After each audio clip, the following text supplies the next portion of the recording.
한번 우리가 생각을 해보아야 될 것 같습니다. 이 성도님이 이제 하루가 지났습니다. 그런데 찾아오지를 않습니다. 목사님은 당연히 기다리고 계셨겠죠. 내일, 어저께, 어제, 오늘 찾아온다고 하셨으니까 오시겠지라고 기다립니다. 그런데 시간이 지나도 오지를 않습니다. 그런데 밤 11시가 되어서 목사님한테 연락이 오면 목사님 찾아왔는데 어디 계세요? 라고 이야기를 합니다. 그때 목사님 마음은 어떠한 마음일까요?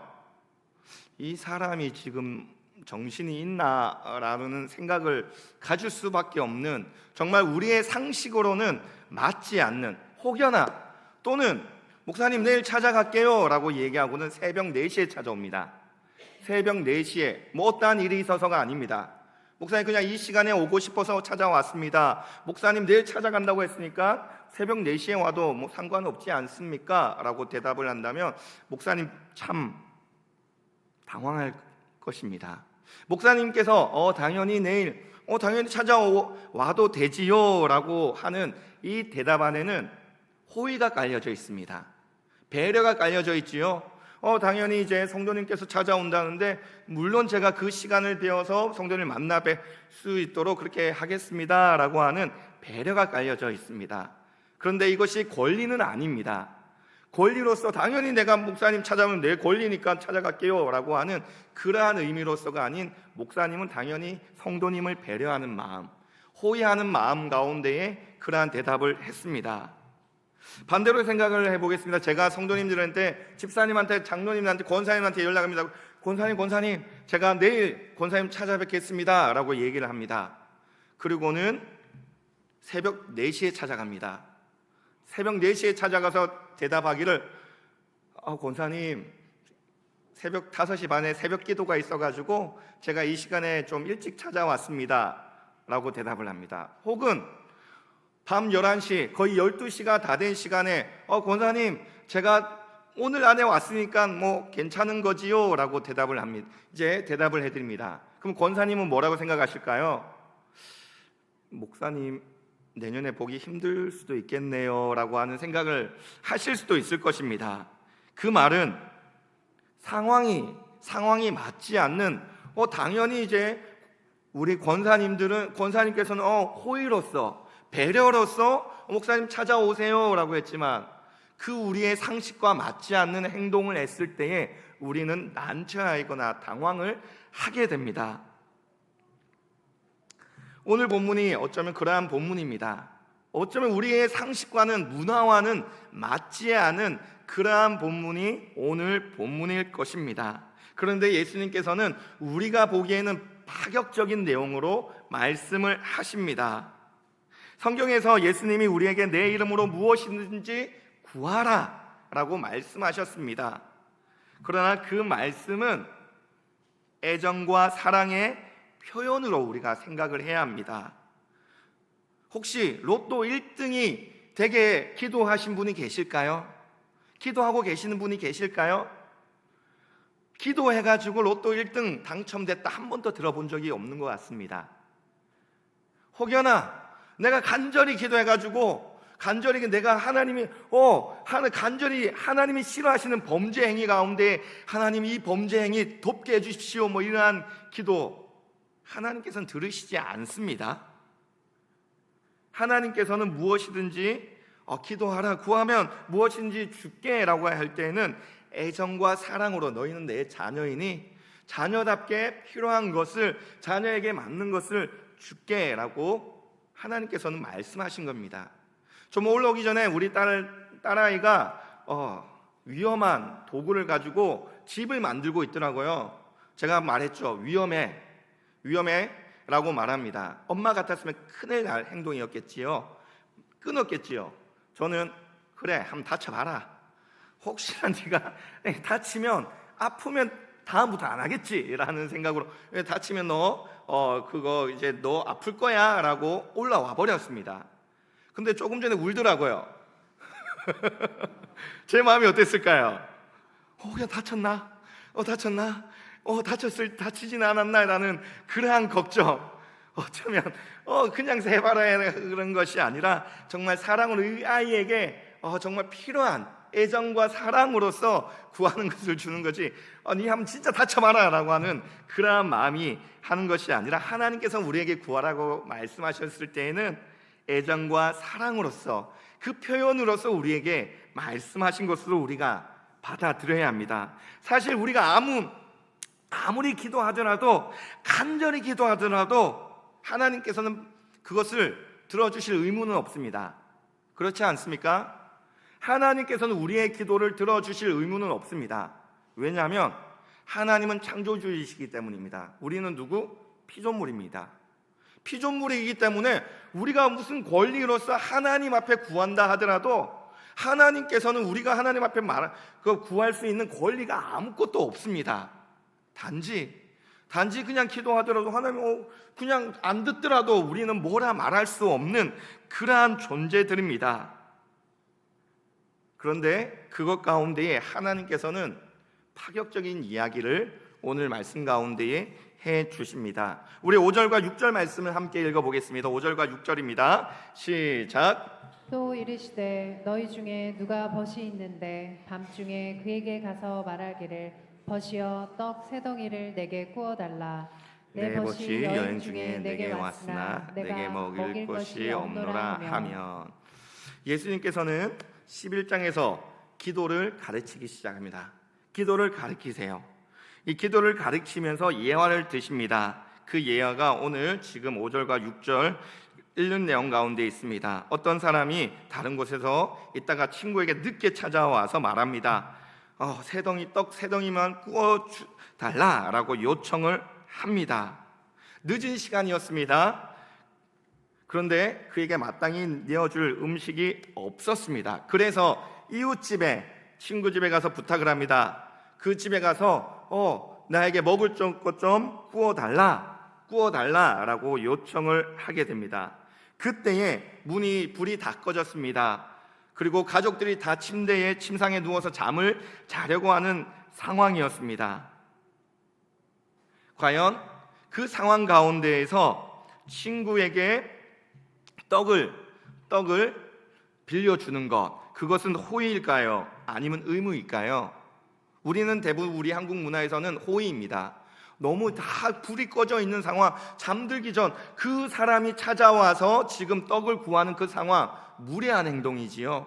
무례한 행동을 하고 있는 그에게 우리는 당연히 의무가 아니라 호의로서 당연히 이제 준다라고 생각을 합니다. 그런데 예수님께서는 그렇게 말씀하지 않으십니다. 우리 7절 말씀 함께 읽어보겠습니다. 7절입니다. 시작.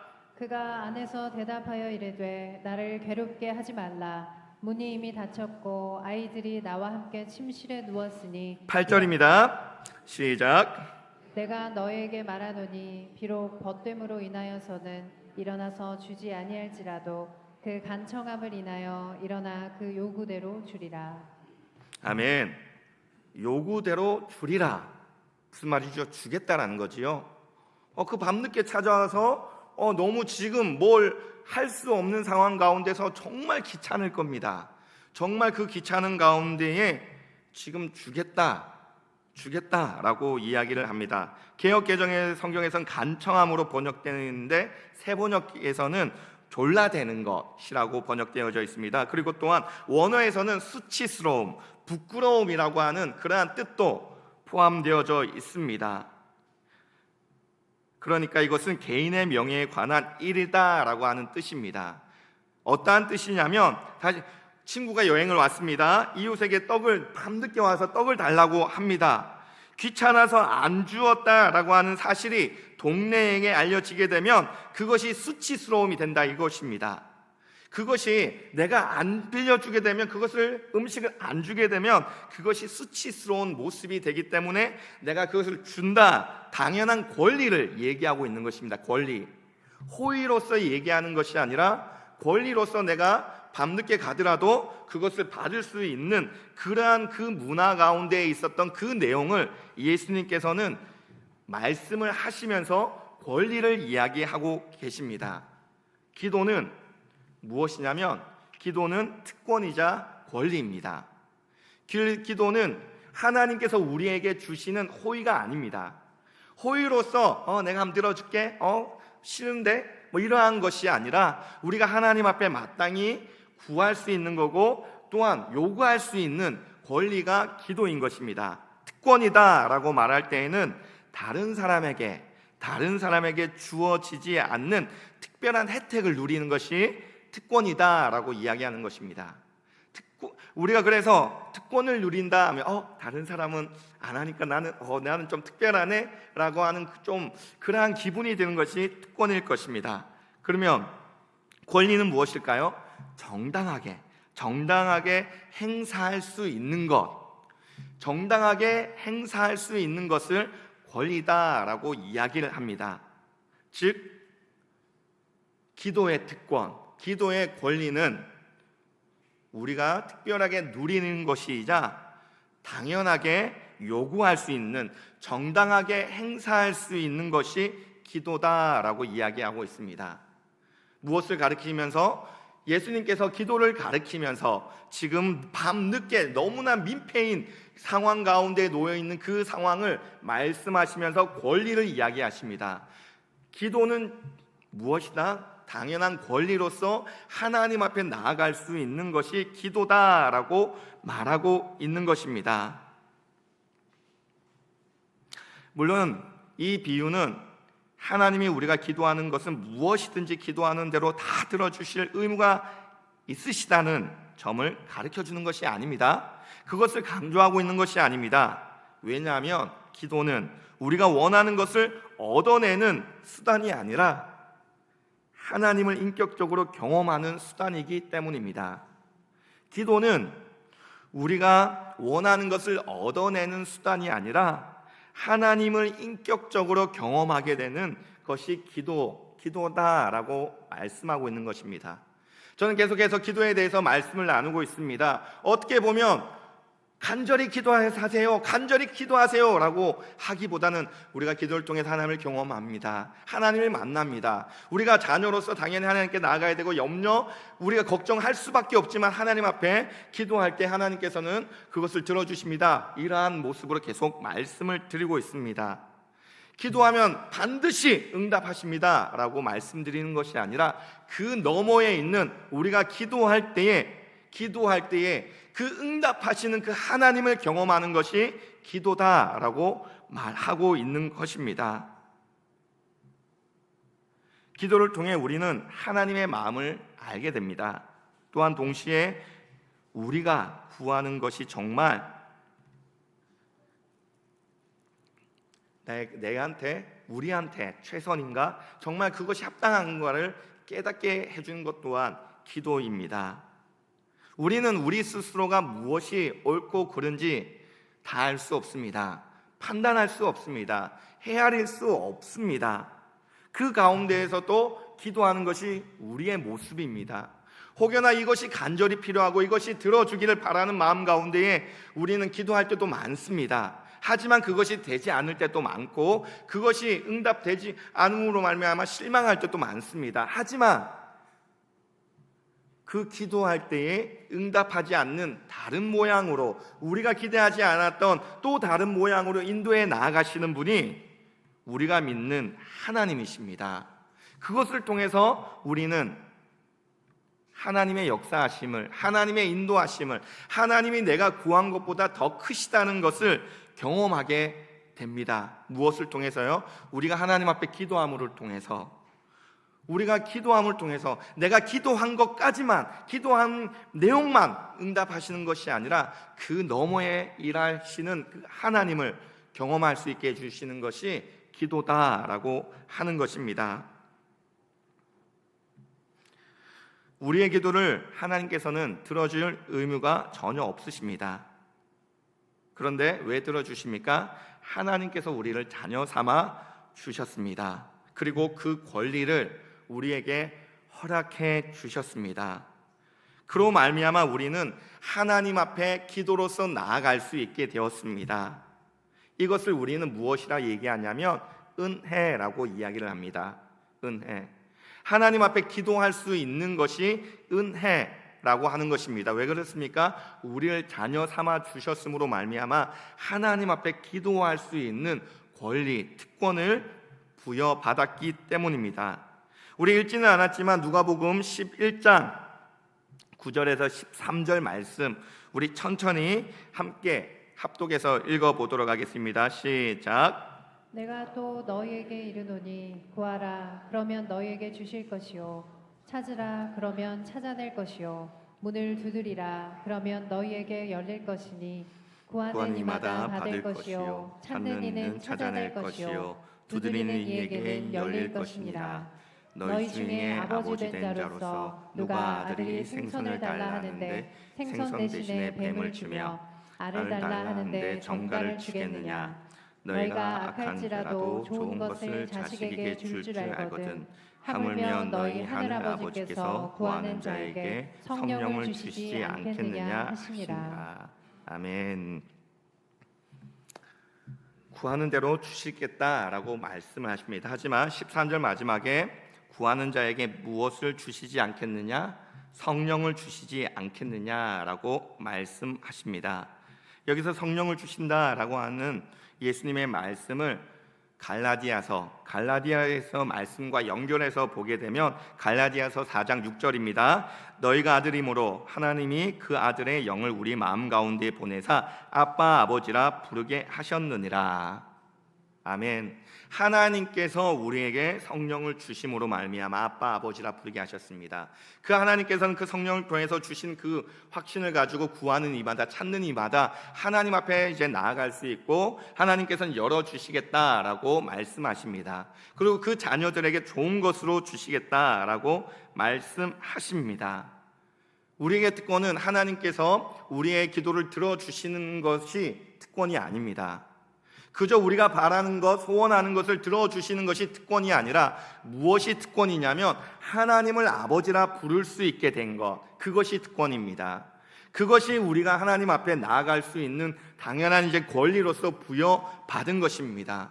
우리는 기도할 때에 내가 기도에 응답받는 그것이 특권이고 권리라는 것이 아니라 그 넘어 이제는 하나님을 아버지라 부르며 우리의 필요에 따라 우리의 기도의 제목을 따라 하나님 앞에 부르짖을 수 있게 된 그 자체가 특권이자 우리에게 주어진 권리다라고 하는 것입니다. 그리고 하나님을 아버지라 부르는 자에게 간절히 찾는 자에게 무엇을 그 기도에 응답을 해 주시는 분, 아니요 응답 더 우리가 생각한 것보다 더 크게 채우시는 분이 우리가 믿는 하나님, 그 하나님이시다라고 하는 것입니다. 우리에게 특권은 하나님을 아버지라 부를 수 있게 된 것입니다. 하나님의 자녀가 되었다라고 하는 것입니다. 자녀로서 우리가 마땅히 누려야 할 것이 무엇입니까? 기도입니다. 하나님께서는 하나님을 아버지라 부르며 기도할 수 있고 구할 수 있는 자격을 우리에게 주셨습니다. 신앙생활을 하면서 기도 생활을 하지 않는다? 신앙생활을 하면서 하나님 앞에 구하지 않는다? 그것은 무엇입니까? 자녀의 권리를, 특권을 누리지 않고 있다라고 하는 것입니다. 생각보다 많은 성도님들이 하나님 앞에 기도하지 않습니다. 생각보다 많은 분들이 하나님을 찾지 않습니다. 그러면 무엇을 찾습니까? 나의 필요만 찾습니다. 내 필요에 따른 것만 찾는 우리의 모습들을 보게 됩니다. 우리의 모습은 어떻습니까? 정말 하나님 아버지를 찾고 계십니까? 아니면 단지 내 필요한 것을 찾고 계시지는 않으십니까? 하나님께서 우리에게 주신 특권은 하나님을 찾는, 하나님을 아버지라 부를 수 있는 특권입니다. 우리 아이들이 저를 찾을 때에 아빠 아빠 아빠 부르면서 자기 필요한 것만 구하고 그것이 응답 이제 들어주고 되고 확 가버리면 엄청 서운할 겁니다. 아니 서운하더라고요. 하나님 또한 그러실 거예요. 하나님 또한 하나님을 찾는 것이 아니라 단지 필요에 따라 목적에 따라 하나님을 찾는 것, 그것은 특권을 누리는 것이 아닙니다. 단지 그저 종교 생활 가운데에 있을 뿐인 모습인 것입니다. 우리가 깨달아야 될 것이 있습니다. 하나님 앞에 나아갈 수 있는 특권이자 권리, 그것은 기도입니다. 그 권리는 하나님께서 우리로 하여금 주신 자녀의 특권, 하나님을 아버지라 부를 수 있는 그 특권, 그 가운데에 나아가는 것입니다. 그러할 때에 우리가 구한 것보다 더 좋은 것으로 주시는 분이 하나님이시라는 것입니다. 우리가 하나님 앞에 기도하며 나아갈 때에 하나님, 하나님을 아버지라 부를 수 있게 해주심에 감사합니다. 하나님 앞에 기도할 수 있게 해주심에 감사합니다. 하나님 앞에 우리가 먼저 그 모습으로, 그 특권으로 하나님 앞에 나아갈 때에 누가 그것을 들으실까요? 하나님이 들으십니다. 그리고 더 좋은 것으로 채워주시는 분이 우리가 믿는 하나님이십니다. 기도는 특권이자 권리입니다. 그 특권과 권리를 누리시는 저와 성도님들이 되시기를 소망합니다. 또한 이 특권을 누가 누리는지 아십니까? 자녀들이 누립니다. 자녀. 내가 만약 하나님 앞에서 기도 생활을 잘 안 하고 있다. 과연 내가 하나님의 자녀로서 올바르게 살고 있나? 라고 점검할 필요가 있습니다. 기도의 특권이란 결국 자녀가 누리는 특권입니다. 자녀에게는 부모에게 요구할 권리가 있습니다. 배고플 때 밥을 달라 하고, 그리고 돈이 필요할 때 돈을 달라고 요청을 합니다. 혹시 저희 아이들이 우리 권사님들, 집사님들한테 가가지고 집사님 돈 주세요 라고 요청한 적이 있습니까? 물론 아직까지는 돈을 잘 모를 수도 있습니다. 그런데 밥 주세요 라고 얘기하지 않습니다. 그렇지 않습니까? 혹시 저희 아이들에게 밥 주세요 라고 들어보신 분이 계실까요? 아무도 안 계실 것입니다. 저희 아이들은 저만 찾습니다. 자기 엄마들만 찾습니다. 왜 그렇습니까? 엄마 아빠에게 구하는 것, 그것이 자녀로서 누리는 특권이기 때문입니다. 그러면 우리가 자녀라면 누구에게 그것을 구하며 나아가야 될까요? 하나님께 나아가야 합니다. 하나님 앞에 구하며 나아가야 됩니다. 그것이 자녀의 특권이자 권리입니다.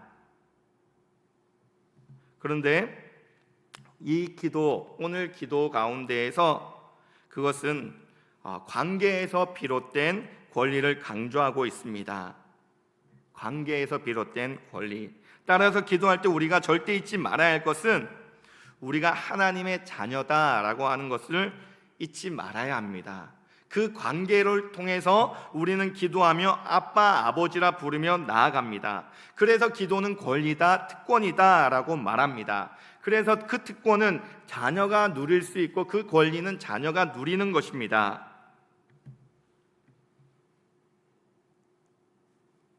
이 특권, 저희 아이들이 배고프다고 때를 쓸 때에 이 녀석 너 왜 이렇게 무례해? 너 그거 뭐야? 라고 제가 이야기를 할까요? 그렇지 않습니다. 얘가 진짜 배가 고프구나. 때를 쓸 정도로 배가 고프구나. 그러면 뭘 챙겨줘야 될까라고 생각을 하지. 때를 쓸 때에 막 쫓아내거나 그러하지 않는 것이 우리의 모습입니다. 물론 하나님께서도 그것을 우리에게 말씀하고 계시는 겁니다. 특권은 누가 누리는 거다? 자녀가 누리는 거다라고 이야기합니다. 어릴수록 때를 쓰며 바닥에 누워버리는 경우가 많습니다. 그런데 커갈수록 부모님께 감사하는 마음을 갖게 됩니다. 부모가 용돈을 주면 아빠, 엄마 괜찮아요. 매번 주셔서 너무 죄송해요. 너무 감사해요. 커가면서 이렇게 바뀌게 되는 것이 자녀의 모습일 것입니다. 그것은 곧 우리는 이렇게 얘기합니다. 철들었다. 반대로 어른이 되어서도 계속해서 이제 돈 달라고 쫄라대거나 이러면 아직 철 안 들었네 라고 이야기할 것입니다. 우리가 하나님 앞에서 신앙생활을 하면서 자라남에 따라 그 권리에 대해서 감사하는 마음, 또한 그것을 누리는 마음이 생깁니다. 이것을 기독교 용어로 성화라고 얘기합니다. 예수 그리스도를 닮아가는 마음, 그것이 자녀의 건강한 모습일 것입니다. 그 자녀로서 특권을 누리는 자는 마땅히 이제는 성숙해져 가고 자라남이 있게 되는 것입니다. 하나님께서는 우리에게 기도할 수 있는 특권을 주셨습니다. 기도하는 자는 곧 자녀입니다. 요즘 기도 열심히 하고 계십니까? 기도 열심히 하고 계시는 분 발가락 까딱. 목사님은 까딱 하셨습니다. 드디어 목사님 웃으셨습니다. 기도 열심히 하는 거 쉽지 않습니다. 그렇죠? 제가 왜 계속해서 기도에 대해서 설교하고 있는지 알고 계십니까? 내가 기도가 필요하구나 싶어서 기도에 대해서 계속 말씀을 증거하고 있습니다. 우리 성도님들이 기도가 필요해서 말씀을 전하는 것보다 내가 기도가 필요하니까 하나님께서 이분은 계속 기도를 해야 되겠구나 주시는 마음이 기도인 것입니다. 기도, 내가 기도해야지. 이 말은 왜 그럴까요? 생각보다 기도가 안 되어서 그렇습니다. 왜 안 될까요? 왜 안 할까요? 무엇 때문에 그렇게 되었을까요? 기도가 소홀해진다. 그것은 곧 하나님과의 관계가 소홀해진다 라고 생각하시면 됩니다. 물론 바빠서 그럴 수도 있습니다. 물론 상황이 어려워서 그럴 수도 있습니다. 물론 우리 저마다의 각자의 이유와 모습들이 다 있습니다. 하지만 그 어떠한 모습 가운데서도 자녀로서 마땅히 하나님을 찾고 구하는 것, 그것은 자녀로서의 특권이자 권리입니다. 목사님처럼 새벽기도 나오세요, 매일 나와서 기도하세요 라고 저는 강력하게 주장할 수가 없습니다. 하지만 기도하세요 라는 강력하게 이야기할 수 있습니다. 왜 그렇습니까? 자녀이기 때문입니다. 자녀이기 때문입니다. 우리 다원쌤님 기도하고 계십니까? 아멘. 그저 어찌요? 또 우리 성진쌤님 기도하고 계십니까? 아멘. 이제 더 물으면 큰일 날 것 같습니다. 우리 가운데에 정말 기도가 필요할 때입니다. 우리 이제 앞으로 있을 새생명 축제 정말 작정하고 기도하고 있습니다. 어쩌면 정말 우리 가운데 하나님의 기도와 응답하심으로 많은 열매들이 맺힐 것을 기대하며 기도하고 있습니다. 기도하고 계시지요? 기도하고 계시지요? 우리는 그러한 모습 가운데 기도로 나아가고 있습니다. 분명 그곳 가운데에 내가 작정한 태신자들이 예수 그리스도께 돌아오는 은혜의 기적들이 일어날 수도 있습니다. 물론 아직은 때가 아니라서 아닐 수도 있습니다. 하지만 기도할 때 무엇이 일어나냐면 역사가 일어납니다. 기도할 때 하나님께서는 응답해 주시고 이루어 가십니다. 이러할 때 우리가 가장 먼저 해야 될 것은, 놓치지 말아야 될 것은 기도입니다. 가서 식사하는 것 중요합니다. 교회에 데리고 오는 것 중요합니다. 그런데 그것보다 더 중요한 것은 기도로서 준비하고 하나님 앞에서 기도로서 우리가 나아가는 모습들인 것입니다. 모든 상황 가운데서도 기도가 빠지는 것, 그것은 하나님과의 관계를 우리가 점검해야 된다라는 것을 우리가 기억해야 합니다. 예수님께서는 기도를 가르쳐 주시면서 너무나 우리로서는 정말 이 상황 너무 신뢰되는 상황, 무례한 상황, 정말 우리로서는 이렇게까지 해야 되나, 당연히 해줘야 된다라고 말씀을 하시면서 어떠한 상황 가운데서도 그것이 권리다라고 말씀하고 있습니다. 우리 기도, 이것은 평생 해야 되는 것입니다. 그리고 그 평생 하는 기도를 통해서 누구를 더욱더 알아가게 되냐? 하나님을 알아가게 됩니다. 하나님을 알아가게 된다라는 것은 곧 무엇이 뒤따르게 되냐면 기도의 응답을 뒤따르게 되는 것입니다. 하나님을 더욱더 사랑하는 사람은 기도의 응답을 더욱더 많이 누리는 자녀들이다라고 하는 것입니다. 그리고 그 가운데서 설령 내 기도의 뜻대로 되지 않는다 할지라도 신뢰하게 됩니다. 누굴요? 내가 기도한 것보다 더 크게 일하시는 하나님을 신뢰하고 걸어가게 되게 되어져 있습니다. 우리의 상황은 우리의 뜻대로, 우리의 계획대로 되지 않을 수도 있습니다. 우리의 기도 제목이 응답되지 않을 수도 있습니다. 하지만 기도할 때에 우리의 관계는 하나님께 나아가게 되어져 있습니다. 누가요? 기도의 끈을 놓치지 않는 자에게, 기도의 특권을 끊지 않는 자에게, 그 기도의 특권을 누리고 하나님 앞에 나아가시는 저와 성도님들이 되시기를 소망합니다. 기도를 멈추지 않으시는 우리 성도님들이 되시기를 소망합니다. 함께 찬양하며 나아가겠습니다.